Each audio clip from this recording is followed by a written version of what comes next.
Nous avons ici trois représentations mythologiques. Derrière Vénus, dont je parlerai, nous avons les trois grâces.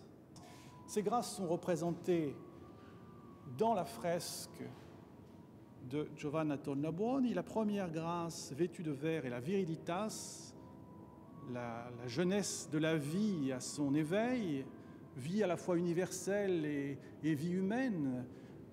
Elle représente la joie, la jeunesse, mais surtout la jeunesse, la sève vitale qui inondait le jardin représenté, mais malheureusement effacé de cette fresque, accompagnée de sa compagne, l'autre grâce qui représente la joie d'une âme pure, la candeur joyeuse, célébrée aussi par Ficin dans le De Vita.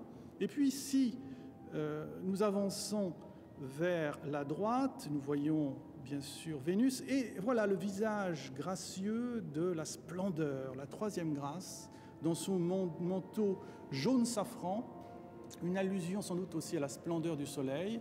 Les grâces sont des créatures solaires, éclatantes, qui mènent leur ronde autour de Vénus, figure centrale, dont le manteau est parsemé, constellé par des surpeints en or, de petites fleurs, comme s'il pleuvait des fleurs du manteau de Vénus.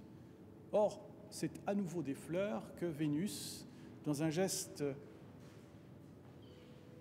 extrêmement gracieux, tente à Giovanna Tornabuoni. On voit que les mains se referment sur un bouquet absent, un bouquet fantôme, mais dont les traces sont restées imprimées dans l'enduit. On voit encore des tiges fusées entre les doigts de Vénus, probablement un bouquet de roses, puisque la rose est le symbole vénusien par excellence.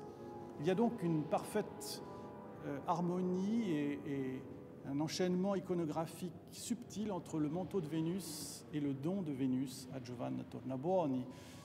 Ce qui est mis en scène et ce qui se déroule sous nos yeux, dans cette chambre, dans cet espace intime qui était une chambre nuptiale, c'est bien le don de la Vénus idéale, la Vénus recouverte de son manteau de fleurs, à une Vénus terrestre incarnée qu'est Giovanna Tornabuoni. On considérait à l'époque Giovanna Tornabuoni et sa sœur Albiera degli Albizzi, sa sœur étant morte très jeune à l'âge de 17 ans, comme des symboles de Vénus, comme des symboles de beauté. Une beauté bien sûr physique, une beauté extérieure, charnelle, mais une beauté de l'âme, d'où l'intervention des grâces.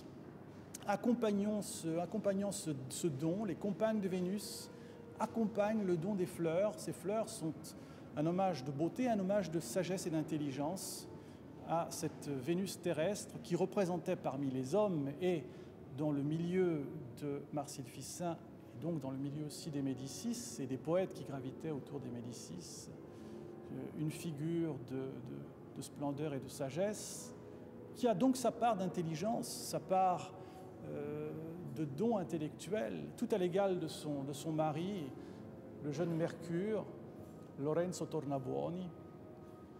Un bonheur éphémère, un bonheur poignant, puisque Lorenzo Tornabuoni va mourir en 1497 durant le régime de Savonarole, et que Giovanna Tornabuoni elle-même va mourir des suites d'un accouchement peu après son mariage, non sans avoir donné un héritier à la lignée des Tornabuoni, mais cet éclair de beauté, ce bonheur fragile et éphémère ne rend que plus puissant le message de Marcille Ficin et nous laisse voir que ces idéaux de beauté, de splendeur, de sagesse n'étaient pas tant abstraits que concrètement incarnés par des figures de l'histoire.